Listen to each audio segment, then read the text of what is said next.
Welcome to Grow Virtually, an online horticultural educational program presented by the Master Gardener Volunteers of Cobb County. Under the guidance of the University of Georgia Cooperative Extension Service, we grow gardeners. I'd like to introduce Gayle Evans, a Cobb County Master Gardener, who will be giving the presentation. Good evening, everyone. I have been a Master Gardener for 12 years now, and my favorite aspect of gardening is perennials and native plants. So as I go through tonight and I talk a bit about perennials, I will tell you if some of the ones that are in the presentation are natives, but for the most part, the majority of the pictures or the specimens that I'll be showing are just perennials in nature. So we are talking about perennials for the Georgia gardens, specifically more in the metro Atlanta area. A lot of these will grow north of middle Georgia.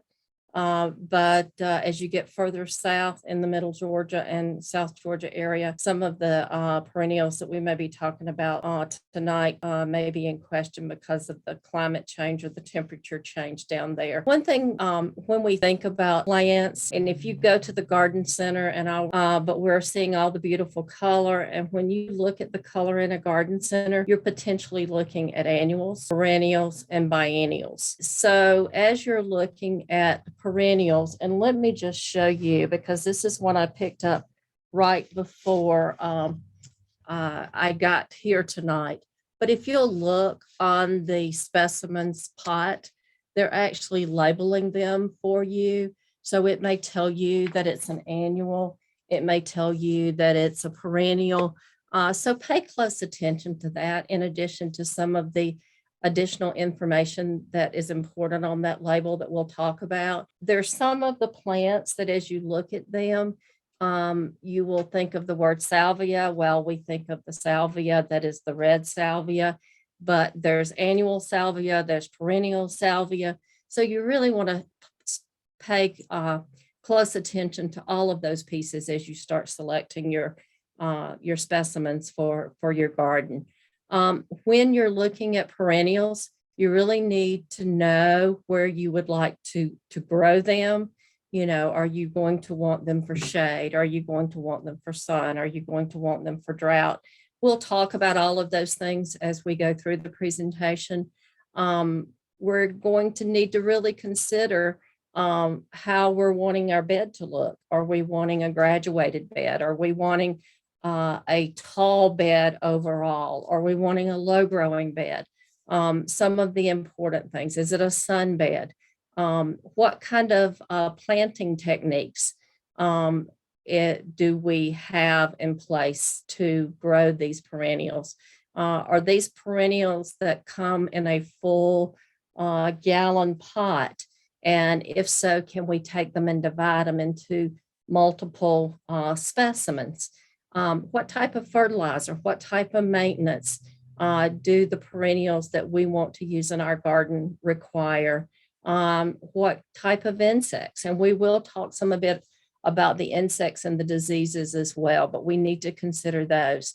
And what are some of the perennials that are recommended for the gardens in Georgia? As we think about a perennial plant, you hear that word a lot, especially this day and time when we're wanting to do low maintenance gardening. Perennial plants are long lasting and seem to have an indefinite period of life in them. And they're continually enduring and reoccurring year after year after year. One of the things that I get excited about, especially this time of the year in the springtime, I have a lot of native perennials in my landscape. And so the first thing I do as soon as the weather gets as we see today is I will begin to walk around my garden. And I even have perennials that are in places and in corners and in back corners of my lot.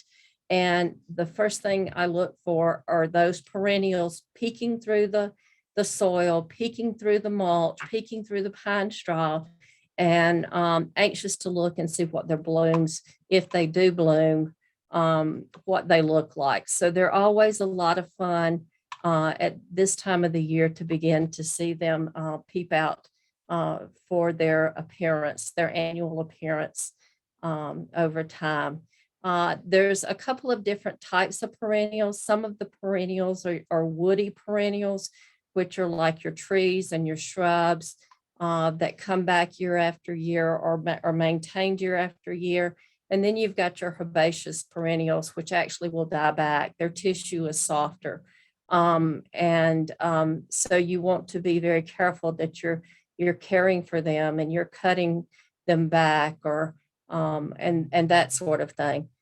So the herbaceous perennials have an underground storage structure, such as a root, a bulb, a corm, or a tuber. And that is what they derive their annual growth from as when they come back year after year after year. Also, one thing to keep in mind with those that are the tubers and the corms and et cetera, they also proliferate that way. So that's one thing to always remember is the potential proliferation when it comes to a perennial as well. So there are many different types of features that perennials can provide to your gardens. We can see a really beautiful English garden here, and you can see with this English garden, the depth that the perennials in this garden provide. I've got a nice little coreospis that you can see in the bottom right-hand corner, I believe, in this English garden, as well as the purple salvia that I had shown you just a few minutes ago.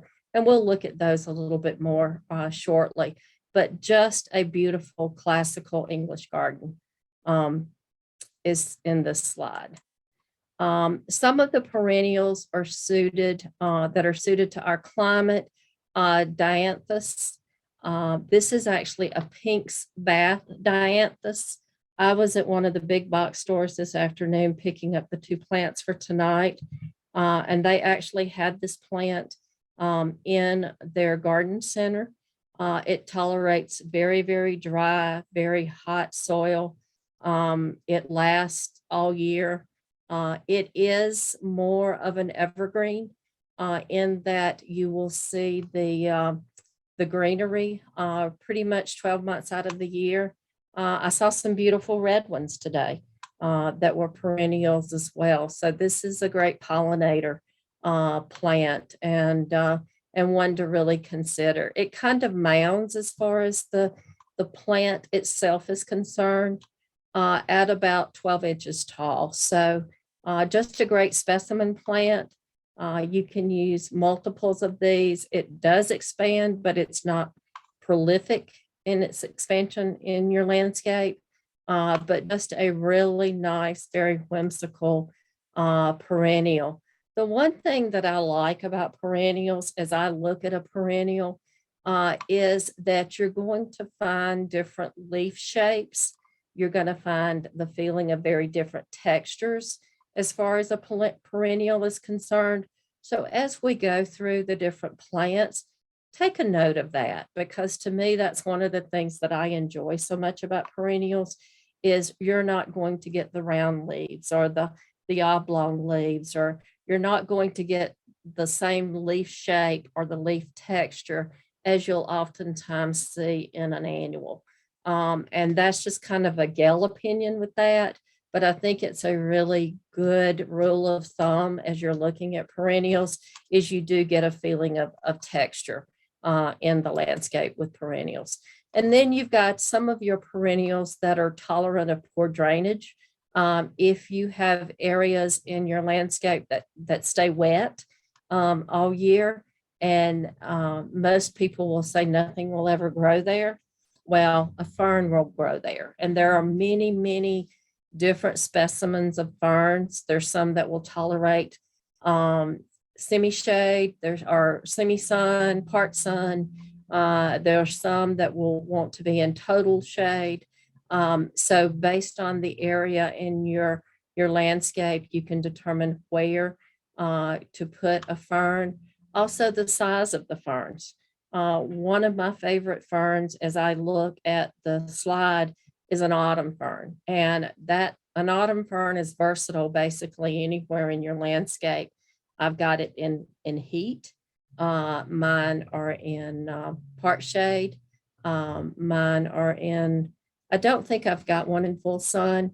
And some people may say, well, they can't grow in full sun, but if they do have the wet feet, they can tolerate a little bit more heat from the sun.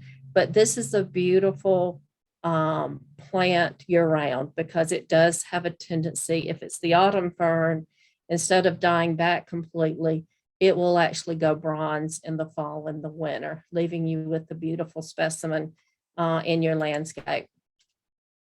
Like I said, there are perennials that like the shade. There are perennials that like full sun. There are perennials that like partial sun. Partial sun, you're probably looking at 3 to 6 hours of direct sunlight a day. Full sun, you are looking at over 6 hours of sun a day. And shade is basically no direct sunlight during the course of a day.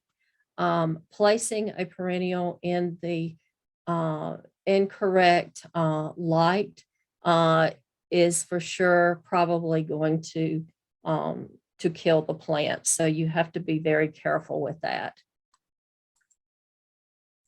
Many perennials like full sun. This picture or this slide is an excellent picture to show you many of the different colors and many of the different types of perennial plants that actually like full sun. You've got your echinacea, you've got your let's see, salvias, you've got your phlox. That was the one I was trying to think of and I couldn't remember. There may be some daylilies in the back, so you've got multiple plants here. And here again, I just want to bring back the comment as far as texture is concerned, because you get the wispy feeling of many textures in this picture as you're looking at a perennial garden. Some of the plants are very happy in shade. As you can see, when you're looking at this particular slide, you have hosta and you have the astilbe. Hosta pairs very well with the ferns that we had talked about just a minute ago. And we know that the hosta has a very nondescript bloom. Some of them do at the end of the summer season, but we don't grow hosta for their bloom.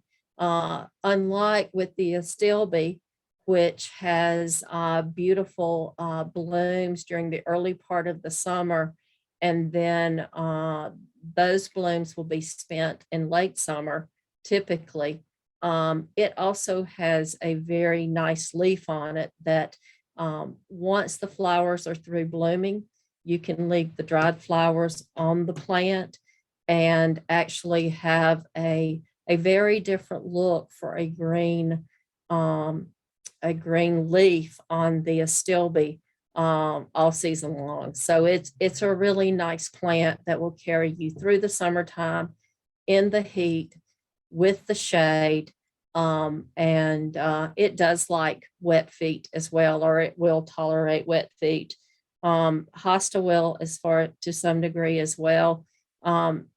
Noticing the picture with the hosta, and this is one thing I like about hosta, is you've got your different variegations of color. I was looking at an article, I believe it was this morning. You know, there are even cultivars out there now with a chartreuse color. So you can pretty much pick your color to complement your landscape when it comes to hosta, if that's one of the items you're using. A lot of times people will ask what I can use for shade. Hosta is a great plant for the shade, as we know or should know. But drilling down to actually the color scheme, I think, is another important aspect. Leaf size of hosta vary. We had our Cobb County Master Gardener plant sale this past weekend, and there was a gentleman there who has sold hostas for a very long time. And the interesting thing about some of those that he sold, they had a very curvy leaf to them, and they were very slender. So it was very striking as far as the plant itself. So just some things about the hosta. I have both hosta and astilbe in my landscape. They both have a very specific place in my landscape, and I like them both. When you're beginning to look at bed preparation for perennials, it's important to make sure that you improve the soil before you actually plant the perennial. You want to make sure that you understand what your drainage is. If there are any drainage issues where maybe you're wanting to put a perennial that tolerates dry better than moist, you want to look and determine if it's going to require an acidic or a lower or a higher pH soil so that you can add lime to it. I'll pause here because any good master gardener would pause here and say soil sample, soil sample, soil sample.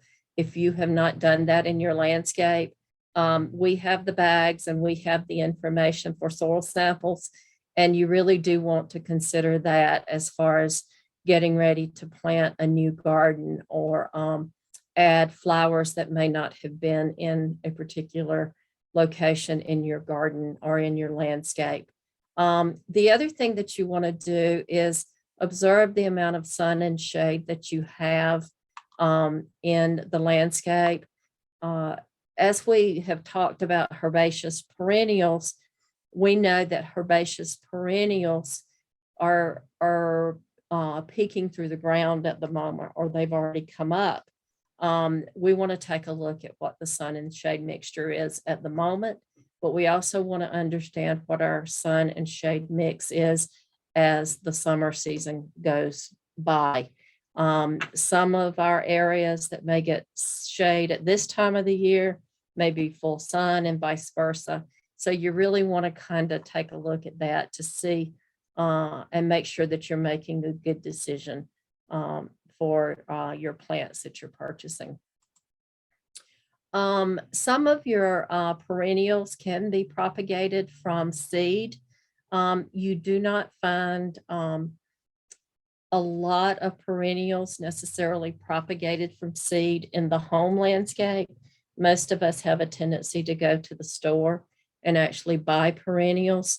Columbine, which is blooming as we speak, is a great one to propagate from seed. In fact, over the weekend, I was sharing with some of the visitors at our plant sale that you can take columbine, let the bloom dry, and a seed pod forms. And when that seed pod forms and it dries, inside of that seed pod are hundreds of seed. Those can be taken and those can be scattered in your landscape and propagate columbine in that manner. The Buddleia, I am not one that grows that. It can be propagated from seed as well. And I will say this while I've got the columbine up on this slide, there is a disease that may affect your columbine. And so it may necessitate replacement from time to time. The other piece about the columbine is there is a native columbine, which I would highly recommend. The traditional cultivars of columbine will come in multiple colors, purple, pink, yellow are just some of the examples of colors, whereas your native columbine is red, and it is absolutely stunning. Columbine will typically grow about 12 to 24 inches tall. The native columbine is on average about 24 inches tall. So, but just a great plant for the landscape. It does like shade, to part shade, and it will tolerate dry as well as a little bit of moisture. Oriental poppies, you can propagate from seed as well. Personally, in my experience, I don't have a lot of luck with poppies, so I don't have a tendency to talk about poppies a lot, but they're beautiful. You can find them in multiple colors. Rudbeckia is actually one that propagates from seed. Again, you can scatter the seed. It proliferates in a garden. It tolerates sun. It tolerates dry, but it does like the moisture as well. Is an excellent pollinator. It's just a great colorful plant overall to put in the landscape. Very whimsical looking leaves, easy to cut back in the winter, and just, a superb plant for planting in the landscape. As you look at plants, at the perennial plants, many of us do establish our perennials from actual plants. I would say, in my opinion, if I were wanting to become a perennial lover, which that is already a given, I would go outside of the big box stores to look for perennials. Your native or your local nurseries are probably going to have some of the best specimens of perennials that you can find. They're also going to have the best variety of perennials. So yes, I bought the two that I have here with me from a big box store today. But if I were buying perennials personally for my landscape, I would get out into some of the local nurseries. They know what will grow in your area of Georgia. And they have some very fresh specimens that have essentially come direct from the grower. So, and not that the others don't, but I think that you're going to get the best value for your money from your local nurseries. And it's always nice to promote local as we're purchasing, as we all have heard. When you're planting perennials, you want to make sure that your root system is well established. And you want to take your perennial out of the pot. And if I were in front of you, I would probably just show you how they can be matted in nature. Transplanting perennials is better to occur in the late fall or in the winter time frame. Because it allows the root system to be able to grow a bit, where you're not going to have all of your activity going above the ground. You're not going to have your growth above the ground for the plants. And when you're putting it in the ground, when you're putting the perennial in the ground, you want to make sure that it is at the same level as it is in the container. So that you're not damaging the actual upper part of the root system that's coming out of the dirt. You want to fill the hole with soil and fill it around the root ball of the plant, and then just gently firm the soil around it. And you want to always make sure that you've watered it thoroughly. Before I go on to the next slide, I realize that I will regret it if I don't talk about this particular plant on this slide. This is a hellebore, or many people call it the Lenten rose. This is your perennial for winter time. It blooms right about Christmas and on through your winter months. Many of us feel very depressed during the winter time, and we're really wanting to see something that has a happy face. This is your happy face in the winter time. The blooms have a tendency to almost grow upside down. A key factor here that I learned many years ago in growing the Lenten rose is if you will take in about December and cut the leaves of this plant off, then what happens is it opens up the ability for you to see the actual blooms themselves once it starts blooming. They're beautiful. I believe some of mine are still blooming. They do scatter and can be prolific, but that's okay. One way to keep them from being prolific is to actually put some sort of mulch underneath them, because literally the seeds will drop and new plants will form. And you really don't want to mind that, because these are probably, I don't want to use the word expensive, but these are going to cost you more than some of the other perennials that we've talked about in your garden stores. So, but a beautiful plant. This is one of the colors. You'll see it in white. You'll see it in a dark burgundy. You'll see it in purple. Just a great winter perennial for the landscape and the home. Back to care and maintenance of your perennials. Like I said, you want to make sure that they're watered properly. You want to make sure that you're properly mulching your perennials to conserve your moisture, to control your weeds, and just to, of course, improve the overall appearance of your garden. Keeping in mind, here again, like I had just mentioned about the Lenten rose, if you are looking to propagate your perennials by seed, the seed potentially will not drop through the mulch. So if you're wanting to relocate perennials, if you're wanting to start perennials from seed, you'll need to harvest the dead blooms and actually spread them yourself.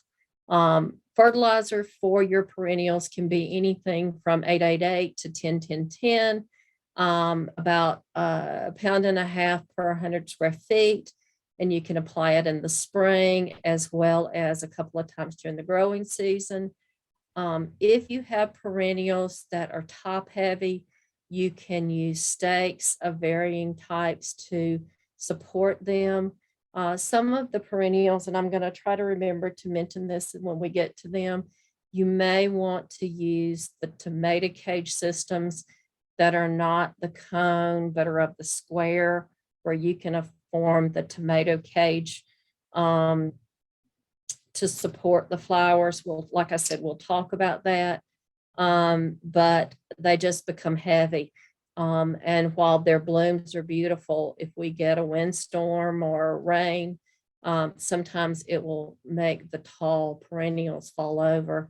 You want to remove your mature flowers so that they will form additional flowers, or that they can go to seed. And then in the fall, you want to deadhead your foliage and your stems that have died. And once you do that, mulching it over in the wintertime actually helps protect the roots from any sort of inclement weather. So in dividing and propagating your perennials, if they become overcrowded, one of the ones that can become overcrowded is the iris. You can take clumps and pull them apart and just keep 3 to 4 shoots growing on the clumps that you separate. And then if you see any that look like they have any sort of disease or any sort of weakness, toss them. But just remember to do it in fall and early spring. I would say we're probably a week or so away from being too late to divide perennials. Personally, if it were me, I would divide them in the fall. I would not even consider it in the spring, because some of your perennials may not have the growth and the beauty that they had the year before, because of dividing them in the early spring. So fall is always the best time to divide perennials, but that is my philosophy on it. But it can be done at both times. Diseases and insects are there for the perennials, although it's typically a mildew or some sort of fungus that you may see. If you have concerns about any disease or insects that you think are on your perennials, the Extension Service is always here in the Ask a Master Gardener line to help you with diagnosing those. And one thing to remember is you can always take a picture, send it to us, and we can get that information for you, even if it has to be sent up to UGA. So let's talk about the fun piece of the talk, and let's just talk about some of the most common perennial plants that we see in our landscape. Everyone loves the daylily. It is beautiful. It is colorful. It is in the hot, dry summer. Absolutely a beautiful specimen in clusters of colors. Then you have your iris. My irises are starting to bloom now. You've got your different varieties of irises. You've got your Siberian iris. You've got your bearded iris, which we most often see in our landscape. You've got your Japanese iris. There's also a native iris that is I think it is a woodland iris, if I remember correctly, that you can find in your stores. But here again, just all different varieties, all different colors, provides the pop in the springtime. Typically, you'll see irises up until, the very early part of summer, and the irises are gone for the season. One of my favorites is the Miss Huff Lantana. Now, Miss Huff Lantana is not to be confused with the lantanas that you will see that are sold as annuals in the garden centers. Miss Huff returns year after year if properly taken care of. It has a very bright orange and yellow color to its blooms. Pollinators absolutely love it. And it grows probably 7 foot tall, 6 to 7 foot tall. When Miss Huff dies back in the fall, late fall, be very careful, and I would recommend not cutting it back in the fall. I would wait until springtime to cut Miss Huff back. It is not going to grow on the old stems. So it will come back out of the root ball and grow. But what happens is the Miss Huff Lantana is a hollow stem, so that if you cut it and we get rain and we get snowstorms, it is likely to go down and freeze the root ball. So be very careful with it.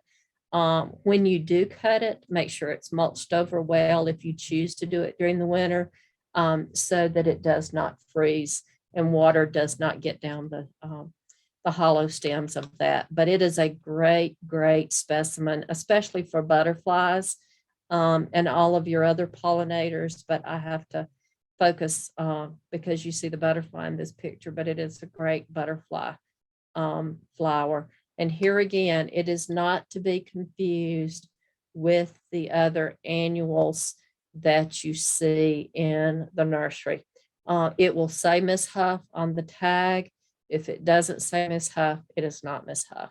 Swamp sunflower. This is the flower that I was talking about using the square tomato cages.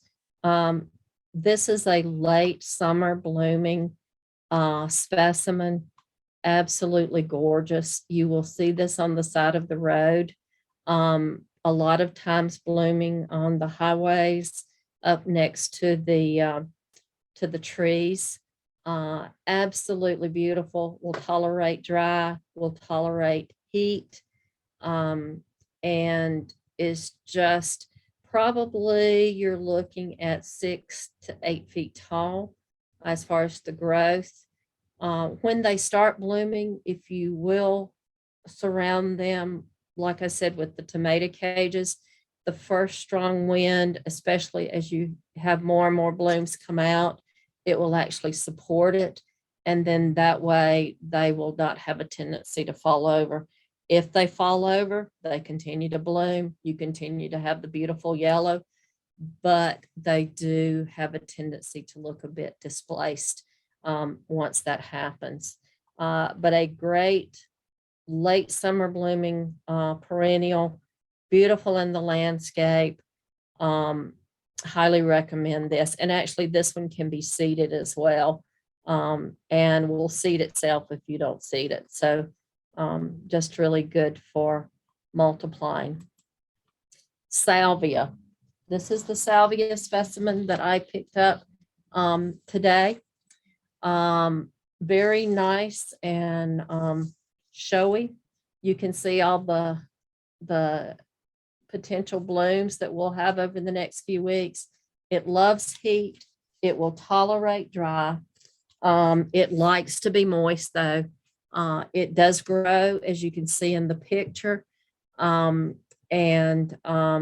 It's just a really good specimen plant. I would recommend this one also for pots. It looks great in a pot just to dot among the landscape. You can find it in the blue purple. You can find it in more of a pink purple. You can find it in white. All of your big box stores have it, as well as your local nurseries. And this is salvia.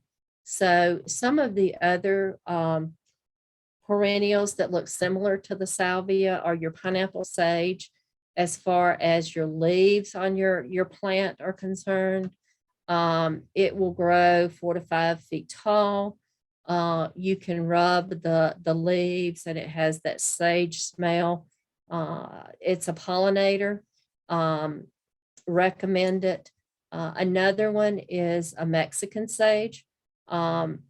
It will grow probably 5 feet tall.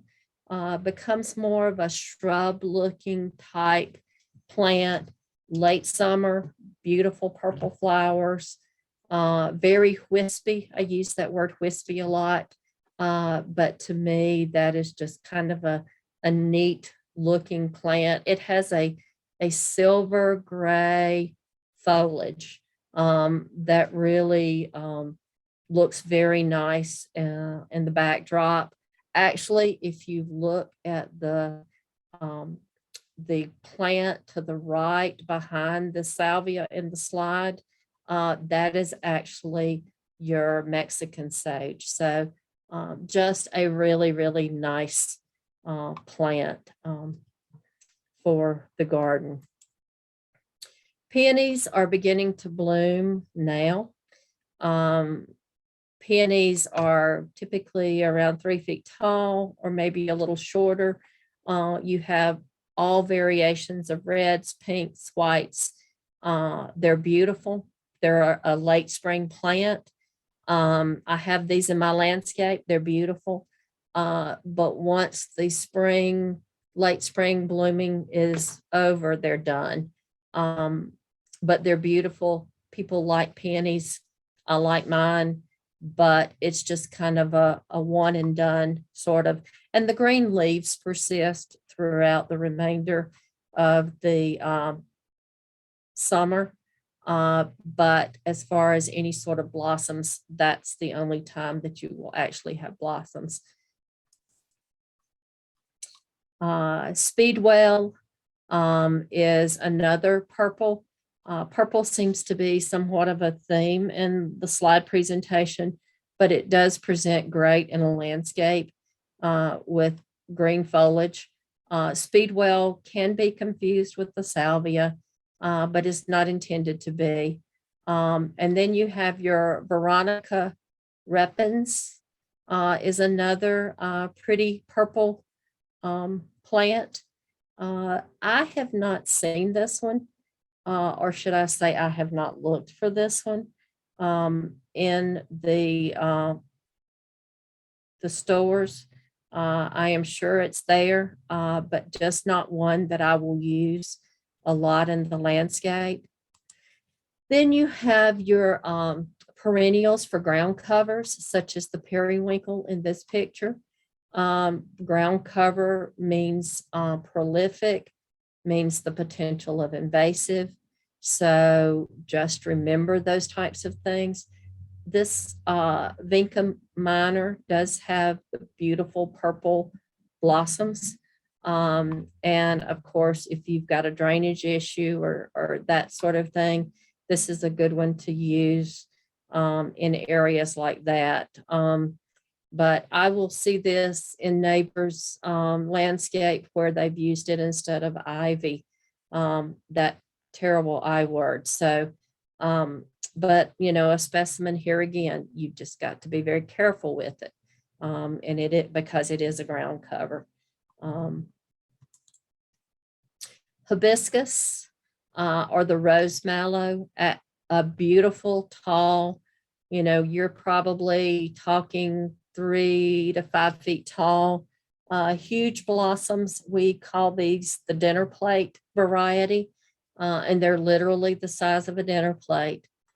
This is one that you can also try from seed. You will need to pull the seed pods off once the blossoms are exhausted and dry them out, and you can use the seed to grow plants as well. Most people do use these or grow these from the actual plant specimen themselves. I actually bought this particular plant this past weekend, and it is as soft as it looks in the picture. I can never pronounce this. I'm going to call it Silver King and Silver Mound. I'm not even going to try. Anyway, it has a beautiful gray foliage, and it will grow about 2 feet tall. It is beautiful in the landscape. I am thinking, and what I'm trying to remember, this may be an evergreen plant. I get this and the rue confused, but it's a beautiful specimen. I mean, it just kind of speaks for itself. And I wouldn't hesitate to actually purchase this because I did this weekend. And I'm not sure which one of the two I bought, but I do know that I bought one of the two of them this weekend. Asclepias tuberosa, or we call this butterfly weed. This is one of the host plants for the monarch butterfly. Again, a recommendation.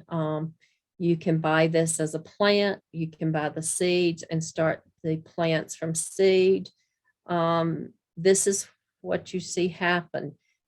You will go out once these plants start coming up, and if you have monarchs anywhere in the area, they've laid the eggs, and all of a sudden you no longer have a plant, or you have the skeleton of a plant, which is where the monarchs have come and the caterpillars have actually eaten the plant. But never fear, the blossoms will arrive. This is one that I love to look for in roadside horticulture. In the heat of summer, it will bloom on the side of the road. If they had not mowed, say between now and the end of July, you will see this. It's very nondescript. You'll drive down the road, especially it's in West Cobb County, I can tell you. And they're only about 1 to 2 feet tall, so you have to look very carefully. But sometimes you will see clusters of these, and they're absolutely stunning in the landscape. But it is a butterfly host plant. It is gorgeous.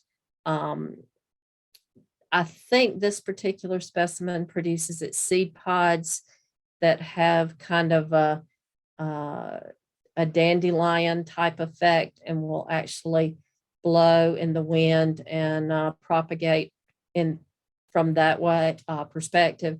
But a very nice plant. If you like orange in the landscape, here again, just to show you something that's about the same size, not to compare to that whatsoever. This is what I call my mouse ear, Coreospis. You've got the pretty little orange blooms. You've got your mouse-eared leaves. And this is as tall as it will get actually in your landscape. It loves dry.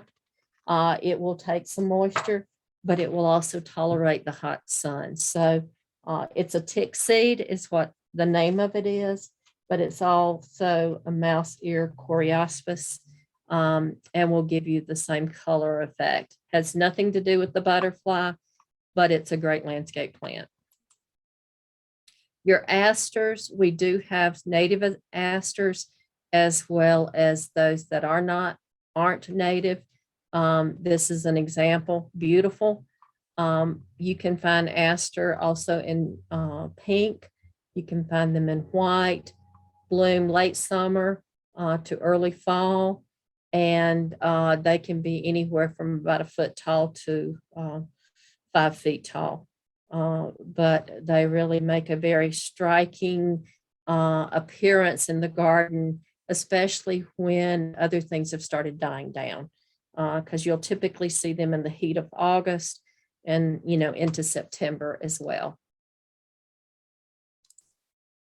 One of my favorite, Baptisia australis, or blue indigo. I have the blue indigo, or I have the Baptisia in blue. I have it in white, and I have it in yellow. And you can see it here in the pink as well as the purple. They grow probably 3 to 5 feet tall. They do tolerate hot sun. It is an excellent plant to grow in an area where you've got some space. You can cut it back. I would do it just like I would do Miss Huff, because the stems actually do have a tendency to have a hollow center, and you just want to make sure that you don't kill the plant during the winter time. Make sure you mulch it good.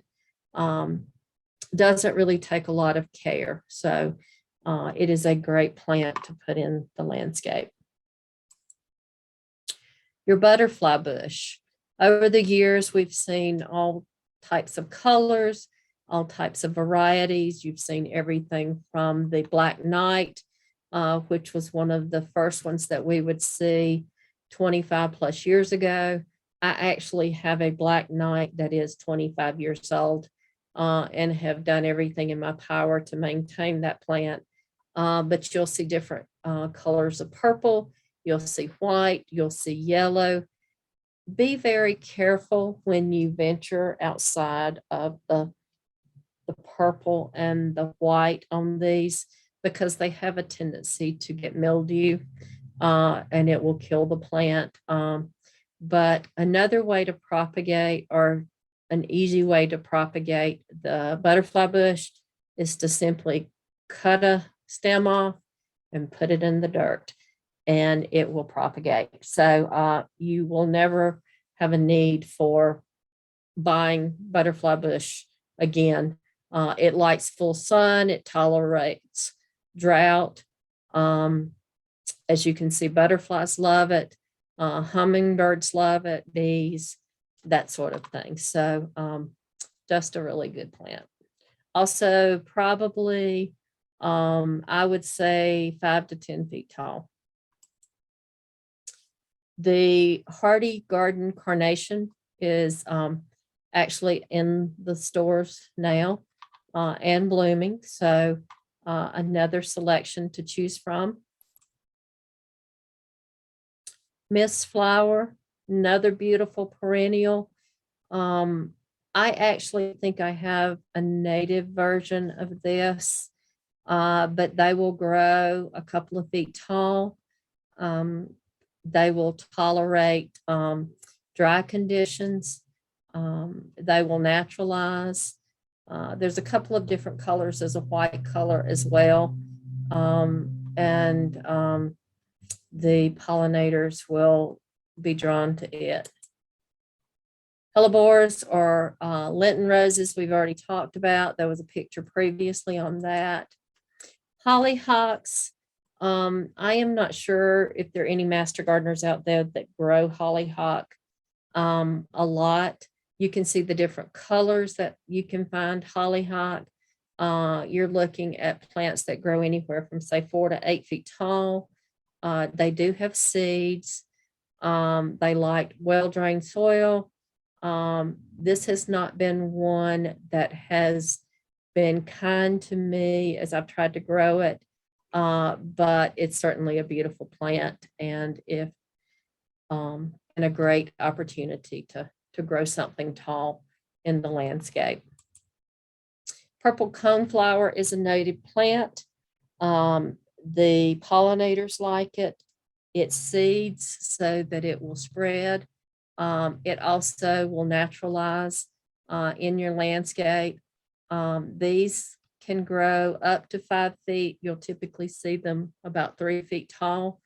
And there's all kinds of varieties of coneflower, but the purple coneflower is truly the native. This flower also may get the mildew. You just have to be very careful. I don't see it on mine very often, but you do want to be aware if you see the mildew that it will need to be treated with something appropriate. I mentioned earlier that if you have any sort of questions regarding your plants, something's not looking right, that you can call the help desk here at the Cobb County Extension Office, and we will be happy to assist you with any sort of questions you may have. We're here Monday through Friday. Also, I have prepared a handout for you that has some different resources from the UGA Extension Resource Library, which is an excellent, excellent library of information, not just about perennials, but about anything related to gardening that you may have an interest in, vegetables, fruit trees, anything. Also, in the reference sheet that you will be receiving, I have cited a trellis blog, TRELLIS blog. And this particular blog is written for master gardeners, but it also gives anyone some of the resources, such as what to plant in, say, August or September. And perennials are part of that as well. So just maybe a really good resource for you to look at and see if there's some helpful hints in there for you as well. Thank you very much, Gayle. That was very informative. We hope that you will find our information informative and helpful. Thanks for watching, and please remember to subscribe to our YouTube channel.